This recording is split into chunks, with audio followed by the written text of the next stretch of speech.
ये आकाशवाणी रायपुर है। छत्तीसगढ़ी समाचार बुलेटिन के संग स्मिता शर्मा के जय जोहार। अब आप सुनो आज के प्रमुख समाचार। राष्ट्रपति द्रौपदी मुर्मू गणतंत्र दिवस की पहली संझा आज राष्ट्र ला संबोधित करही। प्रधानमंत्री नरेंद्र मोदी हा मन की बात कार्यक्रम में देशवासी मन ले विशेषकर नवा उद्यम में लगे युवा मन ले गुणवत्ता में जोर देके अपील करीन है। और देश भर विशेष काम करैया लोगन ला मिलने वाला पद्मश्री सम्मान में ए बछर छत्तीसगढ़ में दंतेवाड़ा के 3 जन विभूति मन ला मिली सम्मान। अब समाचार विस्तार ले।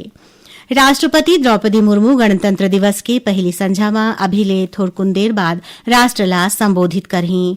आकाशवाणी के सब्बो राष्ट्रीय चैनल में एकर प्रसारण संझा 7 बजे ले होही। दूरदर्शन और आकाशवाणी के सब्बो चैनल हिंदी और अंग्रेजी में एला प्रसारित करही। उन्हें छत्तीसगढ़ के राज्यपाल रमेन डेका के प्रदेश के जनता के नाव संदेश आज रतिहा 9:15 बजे ले प्रसारित करे जाही। आकाशवाणी और दूरदर्शन के सब्बो चैनल काली नई दिल्ली के कर्तव्य पथ ले बिहनिया 9:40 ले गणतंत्र दिवस परेड के सीधा प्रसारण करही। गणतंत्र दिवस के मौका में पुलिस, अग्निशमन, होमगार्ड और सिविल डिफेंस के संग करेक्शनल सर्विसेज के 982 कर्मी मन ला वीरता और सेवा के पदक दे गे हवय। एमाले 125 कर्मी मन ला वीरता पदक ले सम्मानित करे गे हे। ये पदक जीवन रक्षा बर, संपत्ति की रक्षा बर, अपराध रोके बर और अपराधी मन ला गिरफ्तारी कराए के प्रयास में बहादुरी दिखाए बर दे जाथे। एकर अलावा 101 विशिष्ट कर्मी मन ला राष्ट्रपति सेवा पदक और सराहनीय सेवा बर 756 कर्मी मन ला विशेष पदक दे गे हवय। गणतंत्र दिवस के मौका में घोषित ये सम्मान में छत्तीसगढ़ के पुलिस अधिकारी और कर्मचारी मन शामिल हैं। सहायक उप निरीक्षक रामावतार सिंह राजपूत ला विशिष्ट सेवा पदक बर चुने गे हवय। वहीं पुलिस महानिरीक्षक राम गोपाल गर्ग के संग पुलिस अधीक्षक मन में शशि मोहन सिंह, श्वेता श्रीवास्तव सिन्हा और राजश्री मिश्रा ला चुने गे हवय। एकर अलावा कमांडेंट निवेदिता पाल और मनीषा ठाकुर रावते, सहायक पुलिस अधीक्षक तर्केश्वर पटेल और उनेजा खातून अंसारी के संगिच सहायक कमांडेंट जयलाल मरकाम और प्लाटून कमांडर हजारीलाल साहू ला घलो सराहनीय सेवा पदक बर चुनेंगे है। छत्तीसगढ़ संग्रह देश भर में काली 77वां गणतंत्र दिवस देशभक्तिपूर्ण माहौल में मनाए जाही। राज्य में गणतंत्र दिवस समारोह के पूरा तैयारी कर ले गे है। मुख्य समारोह राजधानी रायपुर के पुलिस परेड मैदान में होही, जिहां राज्यपाल रमेन डेका ध्वजारोहण करके परेड के सलामी लीही। वहीं मुख्यमंत्री विष्णुदेव साय बिलासपुर में आयोजित गणतंत्र दिवस समारोह में राष्ट्रीय ध्वज ला फहराही। उप मुख्यमंत्री अरुण सावहा जगदलपुर में, विजय शर्मा अंबिकापुर में, केंद्रीय राज्य मंत्री तोखन साहू दुर्ग में और विधानसभा अध्यक्ष डॉक्टर रमन सिंहा राजनांदगांव में राखे गए गणतंत्र दिवस समारोह में शामिल होही। एकर अलावा प्रदेश के दूसर जिला मुख्यालय में राज्य शासन के मंत्री, सांसद और विधायक मन डहार ले ध्वजारोहण करे जाही। राज्यपाल रमेन डेका, मुख्यमंत्री विष्णुदेव साय, प्रदेश भाजपा अध्यक्ष किरण सिंहदेव और प्रदेश कांग्रेस अध्यक्ष दीपक बैझा राज्य की जनता ला गणतंत्र दिवस के बधाई और शुभकामना दीन है। छत्तीसगढ़ और ओडिशा सब एरिया कोसा डहारले गणतंत्र दिवस समारोह के मौका में आज रायपुर में साइकिल रैली के आयोजन करेगी। ये कार्यक्रम में खेल प्रेमी मन के संस्था sports enthusiastic association of Raipur हा घलो मदद करीस। ये साइकिल रैली राजधानी के तेलीबांधा चौक ले शुरू हुई और नवा रायपुर के सेंध झील परिसर में सिराइस, जिहां करीबन 40 किलोमीटर की दूरी तय करेगी। ये रैली में साइकिल प्रेमी और भारतीय सेना के जवान मन हा उत्साह के संग भाग लीन। कार्यक्रम के समापन के मौका में सेंध झील परिसर में भारतीय सेना के बैंड अपन शानदार प्रस्तुति घलो दीस। काली नई दिल्ली में होवैया गणतंत्र दिवस समारोह में कर्तव्य पथ में छत्तीसगढ़ के झांकी प्रस्तुत करे जाही। कर्तव्य पथ में दिखाए जाने वाला ये झांकी में छत्तीसगढ़ के जनजातीय वीर नायक मन ला समर्पित देश के पहली डिजिटल संग्रहालय की झलक दिखाए जाही। छत्तीसगढ़ी समाचार बुलेटिन आप मन आकाशवाणी रायपुर ले सुनत हो। छत्तीसगढ़ के खबर ले है आपकी वास्ता और खबर के विश्वसनीयता ले है हमार वास्ता। आकाशवाणी समाचार रायपुर के प्रादेशिक समाचार बुलेटिन के संगे संग हमार समसामयिक कार्यक्रम आप रेडियो के संग अपन मोबाइल में घलो सुन सकत हो। आकाशवाणी समाचार फेसबुक, ट्विटर और यूट्यूब में घलो हावय। हमार फेसबुक पेज हरे Chhattisgarh news on AIR, Twitter handle CGAIR news और हमार यूट्यूब चैनल हरे छत्तीसगढ़ AIR न्यूज। तो अब रेडियो के संगे संग आपके मोबाइल के माध्यम ले हम आप तक पहुंचत हन छत्तीसगढ़ के हर खबर पर सुनत रहो आकाशवाणी समाचार।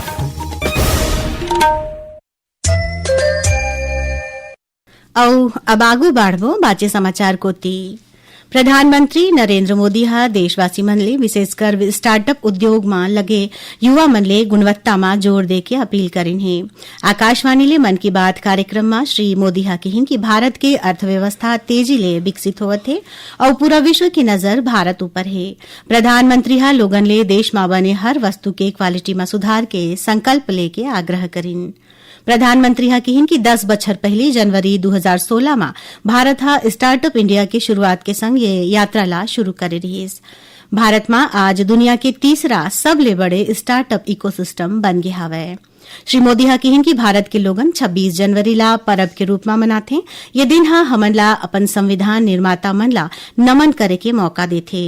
राष्ट्रीय मतदाता दिवस में श्री मोदी हा कहिन कि जब कभी कोनो युवा पहली घाव मतदान करथे त पूरा पड़ोस गांव या शहर ला एकजुट होके ओला बधाई देना चाहिए और मिठाई बांट के ये मौका में उत्सव मनाना चाहिए। प्रधानमंत्री हा कहिन कि एक पेड़ मां के नाम अभियान के तहत देश में अभी तक 200 करोड़ ले ज्यादा पौधा लगाए गए हवे। असाधारण योगदान बर ये बछर घलो देश के आने आने भाग में उल्लेखनीय काम करैया बहुत जन गुमनाम नायक मन ला पद्म पुरस्कार ले सम्मानित करे जावत है। सरकार हा पद्मश्री सम्मान बर 54 जन विभूति मन ला चुने है। एमा छत्तीसगढ़ के 3 जन विशिष्ट हस्ती मन घलो शामिल हैं। दंतेवाड़ा के बुधरी तातीला समाज सेवा के क्षेत्र में और रामचंद गोड़बोले और उनकर पत्नी सुनीता गोड़बोले ला चिकित्सा के क्षेत्र में विशेष योगदान बर पद्मश्री सम्मान दे जाही। राष्ट्रीय मतदाता दिवस के मौका में आज छत्तीसगढ़ में घलो कतकोन कार्यक्रम कराए जावत है। माय भारत रायपुर डहार ले जिला प्रशासन और मुख्य निर्वाचन पदाधिकारी कार्यालय के मदद ले राज्य स्तरीय युवा मतदाता जागरूकता पदयात्रा के आयोजन करेगी। ये पदयात्रा में 1000 ले ज्यादा युवा स्वयंसेवक मन भाग लेन। पदयात्रा इंदिरा गांधी कृषि विश्वविद्यालय ले शुरू होइस, जेकर समापन कृषि मंडपम में होइस। ये पदयात्रा के उद्देश्य युवा और नागरिक मन ला अपन मताधिकार के महत्व बर जागरूक करना, पहली घाव वोट देवैया मतदाता मन ला प्रोत्साहित करना और लोकतांत्रिक सहभागिता ला मजबूत बनाना रहीस। ये मौका में नवा और पहली घाव वोट देवैया लोगन ला सम्मानित करेगी। कार्यक्रम में रायपुर कलेक्टर डॉक्टर गौरव कुमार सिन्हा युवा मन ला मतदाता दिवस के शपथ दिवाईन। राष्ट्रीय मतदाता दिवस में आज लोक भवन सचिवालय में राज्यपाल के सचिव डॉक्टर CR प्रसन्ना संग्रह अधिकारी और कर्मचारी मन हा अपन मताधिकार के प्रयोग करे के शपथ लीन। उन्हें नवा रायपुर के स्वास्थ्य संचालनालय में राखे गए समारोह में संचालक संजीव कुमार झा की अगुवाई में अधिकारी और कर्मचारी मन हा मतदान दिवस के शपथ लीन। देश आज राष्ट्रीय मतदाता दिवस मनावत है। राष्ट्रपति द्रौपदी मुर्मू हा नई दिल्ली में समारोह के अध्यक्षता करत कहिन कि मतदान सिर्फ राजनीतिक अभिव्यक्ति नहीं है, फिर देश के लोकतांत्रिक चुनावी प्रक्रिया में नागरिक मन के विश्वास के प्रतीक है।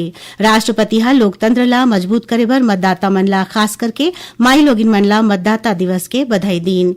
उन्हें मुख्य निर्वाचन आयुक्त ज्ञानेश कुमार हा कहिन कि देश के मतदाता हा हमेशा आयोग के हरेक पहल नीति और निर्णय के केंद्र रहे है। आकाशवाणी के समाचार सेवा प्रभाग ला मतदाता जागरूकता के सर्वश्रेष्ठ अभियान पर इलेक्ट्रॉनिक रेडियो के श्रेणी में बछर 2025 के मीडिया पुरस्कार देगी। आकाशवाणी के महानिदेशक राजीव कुमार जैन हा ये पुरस्कार ग्रहण करें। अब पेश है मौसम के हाल। अवैया 24 घंटा के दौरान प्रदेश के मौसम शुष्क रहे की संभावना है। रायपुर के मौसम कार्यालय के अनुसार ये बेड़ा हिमाचल प्रदेश और पंजाब के ऊपर एक ठन कम दबाव के क्षेत्र बने हैं।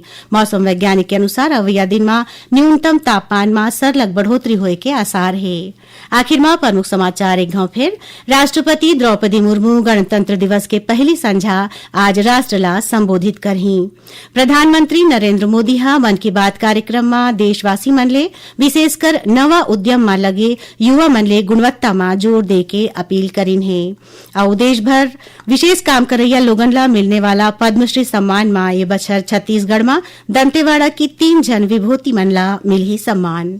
एकरे संग छत्तीसगढ़ी समाचार बुलेटिन इहे सिरावत है। जय जोहार।